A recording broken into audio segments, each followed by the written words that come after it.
S'il ne devait y avoir qu'un seul mot pour qualifier cette année qui commence, ce serait simplification. 2024 était une année riche d'apprentissage. J'ai un peu ri, beaucoup pleuré, parfois crié, encore pleuré parce que je culpabilisais de m'énerver et que j'ai la larme facile. Mais surtout, c'était une année tellement fatigante à courir après le temps.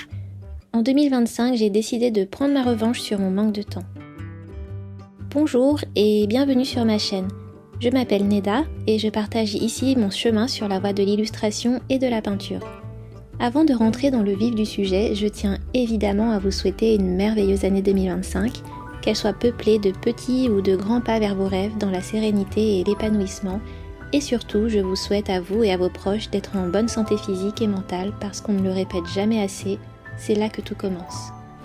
Je fais partie de ces personnes qui aiment les débuts d'année, ou du moins cette bulle de début d'année où l'on se dit que tout est possible, qu'on peut être qui l'on veut et recommencer à zéro. Et en 2025, j'aimerais me réinventer un peu, changer le modèle surproductif que j'avais choisi jusque-là pour créer et promouvoir mon art.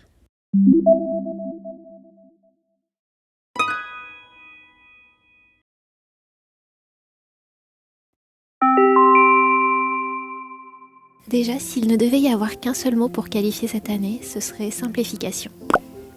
Parce que je suis du genre à additionner des milliards de tâches, sinon j'ai l'impression de perdre mon temps. Et en finissant cette année un peu épuisée, je me rends compte que ce n'est pas du tout une manière saine de vivre sa vie. Si vous me suivez depuis un moment, vous savez qu'il y a quelques mois, j'ai pris la décision d'arrêter mon emploi salarié et de reprendre des études en motion design à 33 ans.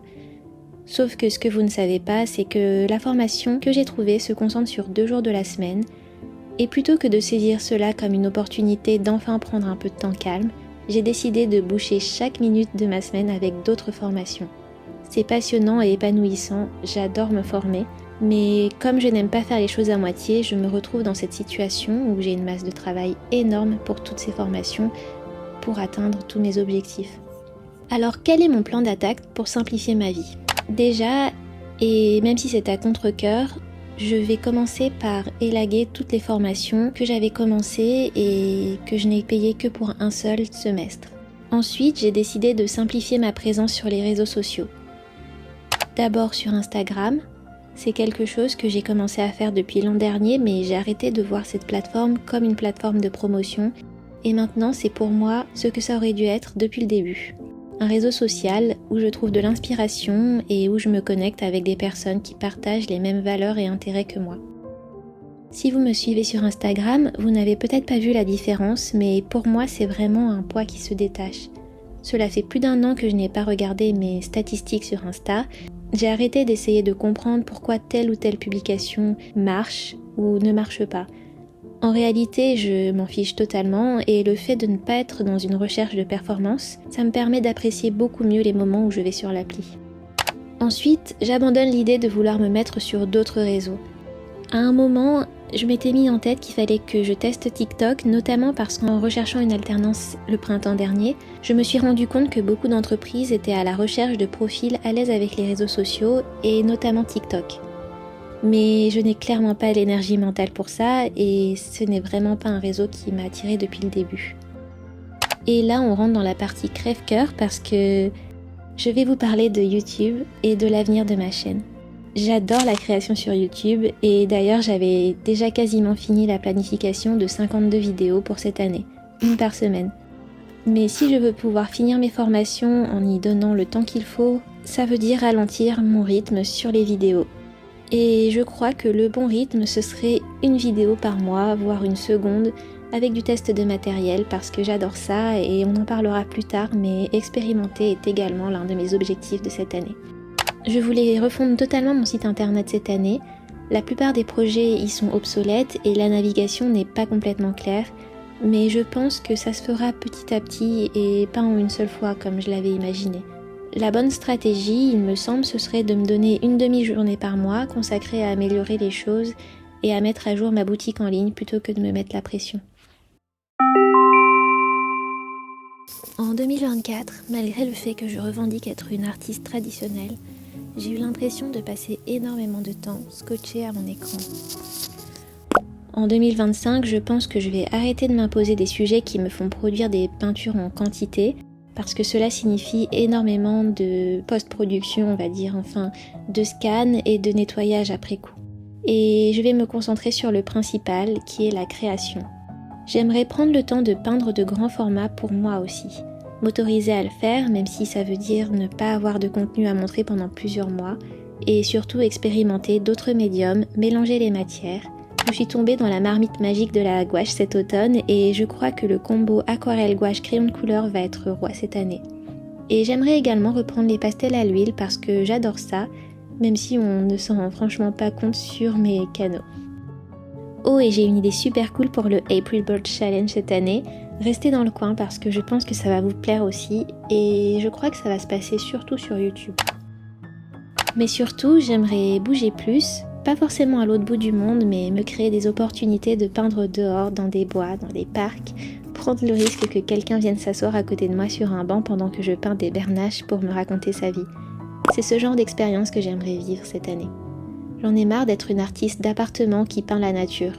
C'est aussi pour ça que j'ai ce format vlog sur la chaîne, afin de montrer que je puise mon inspiration dehors. Et ça veut dire que le format carnet de croquis est de retour dans la place. N'ayez crainte, je l'utilise beaucoup pour faire de la conception, j'ai toujours un carnet sur moi, pour planifier des dessins, etc.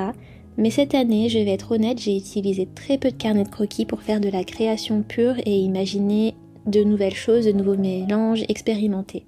Et c'est ça que j'ai envie de retrouver un petit peu plus. Pour résumer, je vais vous dire quels sont les objectifs concrets que j'ai pour cette année, mais aussi les choses que je compte mettre en place pour atteindre mes objectifs. Parce que souhaiter les choses, c'est bien, mais mettre en place des actions qui permettent de vraiment réaliser ces objectifs, c'est encore mieux. La direction de mon business artistique pour 2025 va s'articuler ainsi. J'ai choisi de réduire à 5 objectifs, comme l'année dernière, parce que déjà l'an dernier, je n'avais pas réussi à tous les atteindre. En premier lieu, rediriger toute mon énergie sur la prospection pour travailler avec des maisons d'édition, mais aussi des entreprises avec lesquelles je me sens alignée. Pour cela, j'aimerais monter un projet fictif par trimestre. Je pense à 2 projets éditoriaux à présenter à des maisons d'édition, dont celui dont je vous ai déjà parlé en 2023, et 2 autres projets plutôt à destination de la communication d'entreprise, dont au moins un projet de motion design. En plus de cela, mes formations me permettront normalement de rajouter au moins 4 projets à mon portfolio en animation et en vidéo notamment. La seconde chose à mettre en place, c'est de continuer à envoyer des portfolios ciblés, parce que c'est bien beau de faire des choses, mais il faut les montrer et même si je sais qu'il y a une grande partie de la communauté créative qui pense que l'on peut se satisfaire de poster sur les réseaux pour être vu par des chasseurs de tête, moi je n'y crois vraiment pas du tout. Et pour mettre un objectif chiffré, disons que si je réussis à envoyer 20 mails par trimestre, ce serait vraiment très bien. Ensuite, en second objectif, sur YouTube, j'aimerais privilégier la qualité à la quantité, et si je sors une vidéo par mois, ce sera déjà très bien. J'aimerais combiner ce que je fais déjà sur YouTube avec des formats un peu plus outdoor. Mixer les carnets de croquis avec des créations beaucoup plus grandes, et j'espère que vous allez aimer ce que je vous prépare cette année. Mon partenariat avec le Géant des Beaux-Arts va continuer sur 2025 et ce que j'ai préféré faire pour eux, c'était des articles de blog et des posts sur Instagram. En fait, le format du test de matériel me plaît beaucoup parce que ça me permet d'expérimenter, de progresser. Comme je l'ai dit avant, j'ai une envie d'expérimenter plus en 2025 et clairement ce partenariat me permet de le faire de manière beaucoup plus détendue. Et pour rappel, pour ceux qui n'ont pas vu mes précédentes vidéos, je ne suis pas rémunérée pour les partenariats avec le Géant des Beaux-Arts. Ils m'envoient du matériel. Et oui, je sais, tititi tatata, c'est pas bien parce que je suis pas payée pour créer du contenu. Mais en fait, je suis pas créatrice de contenu, donc moi ça me va. Mon troisième objectif, ce sont les expositions. J'en vise 2 cette année, ce qui est beaucoup moins que ce que je visais les années précédentes. Mais si je veux être réaliste, je ne peux pas faire plus. Car cela demande beaucoup d'énergie, d'organisation, pas mal d'investissement aussi pour les encadrements. Donc j'en ai choisi 2. Comme chaque année, je vais retenter le salon d'art animalier de Brie-sur-Marne et j'aimerais bien aussi faire enfin un marché de Noël parce que ça fait 2 ans que je n'arrive pas à atteindre cet objectif et il me reste 1 an pour tester et savoir si cela me plaît. Pour le salon de Brie, les sélections se font au mois de mai. Je pense ne proposer qu'une grande peinture et il faut que je commence à m'y mettre dès maintenant. Pour les marchés de Noël, cela signifie faire de la veille, notamment à l'approche de l'été. Souvent les inscriptions sont assez tôt dans l'année. Donc gardez cela en tête si vous aussi c'est l'un de vos objectifs cette année. En 4e objectif, j'aimerais beaucoup faire une résidence d'artiste cette année. Ça veut dire prendre un peu de temps libéré de la plupart des contraintes financières pour créer. Puisque les budgets déjà passifs pour la culture semblent être une poche indispensable à vider pour nos dirigeants, afin de combler la dette française ou en tout cas de faire croire au grand public qu'il n'y a pas mieux à faire, les places déjà peu nombreuses pour les résidences d'artistes qui proposent un financement vont sûrement être réduites à néant, mais je me dis qu'il faut quand même essayer. Et si je n'en obtiens pas, je créerai ma propre résidence d'1 semaine en ermite dans la pampa française. Là, en action, il n'y a pas de secret. L'idée, c'est de monter des dossiers beaux et motivés, postuler aux résidences qui m'intéressent et croiser les doigts pour que mon travail provoque une émotion absolument révolutionnaire chez la personne qui regarde. Et mon 5e objectif, c'est plus un objectif de développement personnel. Avec le temps que je vais gagner en simplifiant ma vie, enfin j'espère, j'aimerais mettre en place une routine quotidienne pour prendre plus soin de moi.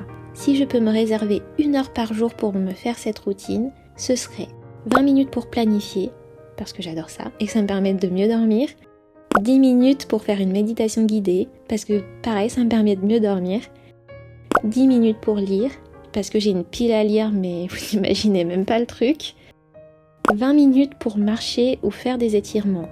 Parce que pareil, ça me permet de mieux dormir et surtout j'ai d'énormes douleurs au dos et au bras et je crois que gagner en mobilité, c'est ce qui m'aide le plus. Attention, on va parler un peu d'argent. Je ne suis pas forcément pudique sur ce sujet, mais bon, je vais rester dans le survol et les grosses masses pour ne pas choquer puisque c'est un sujet taboutisé en France. Je n'ai pas des objectifs financiers incroyables, je vous préviens tout de suite, mais cela peut peut-être vous inspirer si vous êtes au même stade que moi dans votre entreprise. Pour rappel, cela fait 2 ans et demi que j'ai ouvert mon statut. En toute transparence, en 2025, j'ai pour objectif de faire rentrer un chiffre d'affaires minimum de 5 000 € grâce à l'illustration. C'est le montant qui me permettrait de compenser la perte que j'ai faite en 2023 et de rester à l'équilibre sur 2025 une fois les dépenses enlevées. Pour rester dans les clous, il faut absolument que je prenne sur moi et que je diminue mes dépenses en matériel et en encadrement, car cela représente une grande partie de mes dépenses annuelles variables. Comme je l'ai dit avant, c'est pour ça que je vais aussi essayer d'être plus raisonnable sur les expositions. Pour les dépenses fixes, cette année, j'étais quasiment à 2 000 € pour mon business. C'est énorme et encore, j'ai une fiscalité avantageuse en tant qu'artiste-auteur par rapport à si j'avais une micro-entreprise ou que j'étais auto-entrepreneur. Les dépenses fixes, c'est l'URSSAF, les abonnements, Adobe Artlist pour sonoriser mes vidéos, ce que me coûte mon site internet, etc. J'ai aussi un chiffre d'affaires idéal de 10 000 €, c'est grosso modo le tiers de ce qui pourrait me permettre de vivre ma vie parisienne si j'étais freelance. Et encore une fois, je parle de chiffre d'affaires, pas de bénéfices. Car avec mon statut, je ne déduis pas du tout mes dépenses ou la TVA ou je ne sais pas trop quoi, je sais même pas comment ça va se passer si un jour j'ai à le faire.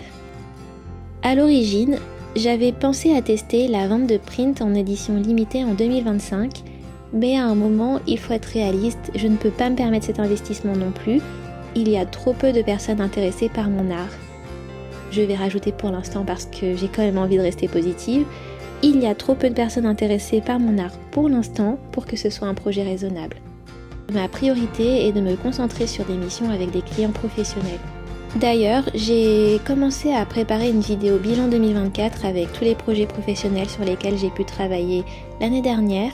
C'est assez éloigné de ce que je fais d'habitude sur cette chaîne parce que c'est une vidéo qui risque d'être un peu longue, mais ça m'intéresse de savoir si ça vous intéresse. Dites-le moi en commentaire ou envoyez-moi un message sur Insta. Et vous, quels sont vos objectifs pour 2025 ? Avez-vous pris des décisions pour améliorer ou simplifier votre vie ? Est-ce que vous êtes capable de mettre un seul mot sur l'année qui va arriver ou le trimestre qui vient ? N'oubliez pas de laisser un pouce sur la vidéo, c'est un moyen facile et gratuit de faire en sorte que ma chaîne soit plus visible. Et si vous n'avez pas eu votre dose de bleu, abonnez-vous.